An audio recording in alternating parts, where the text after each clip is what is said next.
Hyundai have revealed the price of the Ioniq 5N, the performance version, and it's certainly not cheap.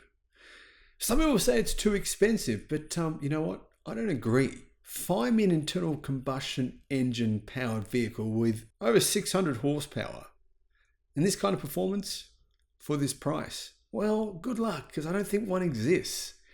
Hello my friends, welcome to the channel. I'm Sam Evans, you're watching the Electric Viking. The Ioniq 5N, it's a phenomenal car. The reviews I've seen, the performance from this vehicle, the size, the practicality, it's actually really cool. There's a couple of things about it that I think are pretty silly, kind of immature, but in general, who cares? Honestly, they're not a big deal, in my opinion. One of the things for me that doesn't quite work is the styling. I think the styling of the Ioniq 5 is brilliant. I love the styling. It's one of the things I've pointed out so many times. But I think for the performance version, they kind of wrecked the styling a little bit. It looks a little bit gaudy for me. A little bit like having to wear a gold chain to kind of emphasize that you're fast or that you're cool or you're tough, or, you know, that for me is the feeling that I get from this car. But to be honest, it's still brilliant. It's $67,000 in the United States, but you do get 641 horsepower. So I think it's worth the money. Absolutely worth the money. Unfortunately, it's a lot more expensive in Australia. It's $111,000 in Australia. So it's the equivalent of being, well, about 74,000 US dollars. I don't like the fact that Hyundai are priced at significantly higher in Australia than America. It's not fair for Australians.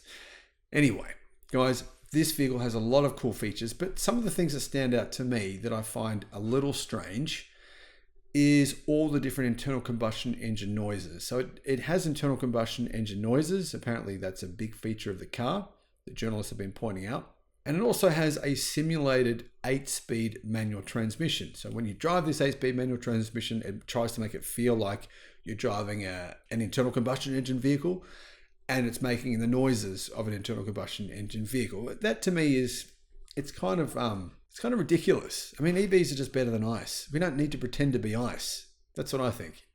I still love this car, don't get me wrong. Performance is pretty spectacular, right? It can hit 60 miles an hour in 3.25 seconds. So it's going to do 100 kilometers an hour in probably around about 3.4 seconds. It's really fast for a vehicle this size. Vehicles apparently will hit dealerships later this month. So within a few weeks, you can order one right now. And as you can see, it's got a pretty full-on body kit. It's got a unique spoiler. It's got a triangular third brake light. The car's lower. It's wider. It's not actually wider. All journalists say it's wider, but obviously it's not really wider. Wheelbase. So they put wider wheels on it and, you know, put a bit of body kit. It's not actually wider on the inside of the car. But anyway, it looks wider.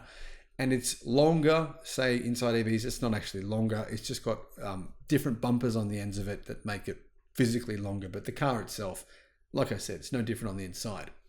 Anyway, it has a big diffuser, which apparently works. And it's got 21-inch forged aluminium wheels with Pirelli P0 summer tires. So good tires, I think. A good choice here from Hyundai. Overall, guys, even though I've got a few criticisms of it, because I just think we don't need to be try-hard in terms of trying to be an ICE vehicle. It's actually a great car. And, you know, it's got good range. The range does suffer a little bit because of the performance, but it's still got good range. It's got a really nice interior. The interior has been significantly upgraded. It's got all the new Ioniq 5 features. The new 2024 model has heaps of changes. Too many for me to list in this video, otherwise you'd probably be bored. I'll put a link to my Ioniq 5 video where I list all the changes in that video in the description, but it's got a lot of changes in this vehicle that make it better than the 2023 model. So if you tested the 2023 model, it's significantly better. Now, one of the differences is that bigger battery. It's got an 84 kilowatt hour battery pack. Now that feeds the dual motor all-wheel drive system that produces 641 horsepower for a limited period of time. I think it's about 10 or 20 seconds, and that is 448 kilowatt.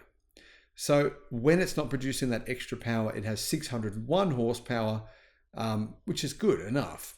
Actually, I made a mistake there. 641 horsepower on the N-Grin boost mode. N-Grin boost mode. And that's 478 kilowatt. But without using the N-Grin boost, it's 601 horsepower and 448 kilowatt. So yeah, it's very fast. Its electronically limited top speed is 162 miles an hour. That's 261 kilometers an hour. It's even got a really good top speed. Now, range is, well, approximately 500 kilometers. So just under 300 miles of range from the international. They don't have an EPA range. That's the WLTP range. You'll get an EPA range. I'm going to guess will be around about 280 miles approximately. Now, one of the things that this EV is known for is its handling. And one of the reasons it's got better handling is it's got the stiffer structure thanks to 42 additional weld points and 6.9 feet or 2.1 meters of additional structural adhesive. Engineers also added reinforced motor and battery mounts, beefier subframes, and many in-branded features, heaps of them. Some of those include an N pedal, an N drift optimizer. So if you want to drift, you can put it in drift mode, adjustable N torque distribution. Also, it has N launch control, N active sound plus, which is the internal combustion noise, and the NE shift function. So it simulates an 8-speed dual clutch transmission. Now, one of the good things about this car is it's actually got really good brakes. Probably what sets it apart from other fast EVs. 15.75 inch 400 millimeter front discs, really big discs, so it needs those big wheels to actually have those big discs fit inside the wheels.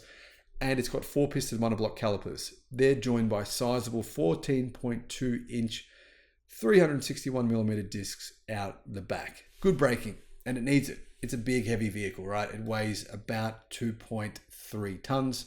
So it weighs over 5,000 pounds, but you're getting a big battery. You're getting a not as big car, but it's a decent size. It's got a fair bit of boot space, but boot space does suffer. Boot space is 10% smaller because of the rear motor and the subframe, the changes they've made to the vehicle. Overall though, guys, $67,000 US. I still think it's a fantastic car for the money, but the question will be, how would it stack up to the new Tesla Model 3 Performance? Now, a lot of Hyundai fans, fans are saying the Model 3 Performance is rubbish in comparison. They're saying this is just miles better. The Model 3 Performance, the new version, they haven't even seen it yet, but they're saying the new version will be nowhere near as good as this. So it's not even a comparison. We can't compare the two cars because this is just miles better. I'm curious to know if you guys agree with that. Let me know what you think in the comments. Thank you for watching.